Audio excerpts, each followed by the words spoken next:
大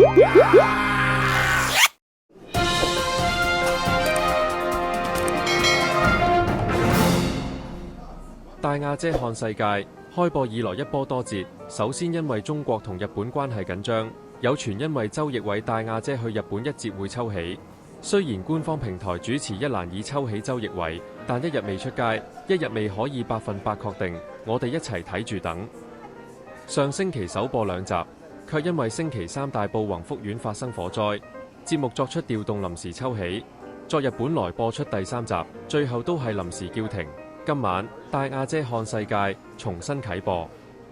今晚節目開始前，會先播出亞姐同今次災民打氣及慰問片段，祝福所有港人平安重新出發，打氣及祝福內容留待今晚大家親自收睇。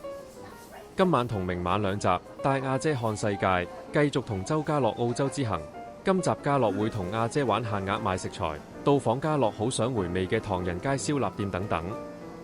另一焦點係帶亞姐去橢圓球場體驗屋頂攀爬，有成50米高。亞姐本身有畏高，搞到佢埋位前不斷唞大氣。好在有家樂發揮佢暖男本色，幫亞姐定神打氣。另外，家樂臨時上咗2堂做大廚，想煮餐好嘅俾亞姐食，但出師不利，搞咩？明晚星期三會係澳洲篇最後一集，先到動物園親樹熊、袋鼠等。再到德國村1839年建立嘅老店嘆咖啡，再轉戰糖果店及商店皆大掃得意美食及手信。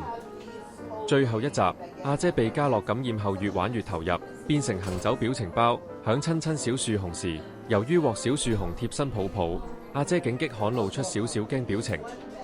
之後響糖果店，亞姐瞄準紅唇糖同家樂大玩扮錫錫，少女心大爆發。逛德國村期間，羅家英更突襲視像亞姐，甜到流。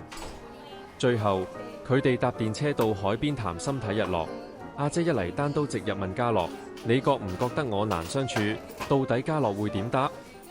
盡訴心中情後，二人大玩交換小禮物。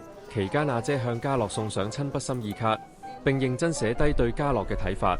之後亞姐仲坦言睇好家樂，讚佢前程無限，睇好佢。今晚10點半，帶亞姐看世界，我哋一齊重新出發。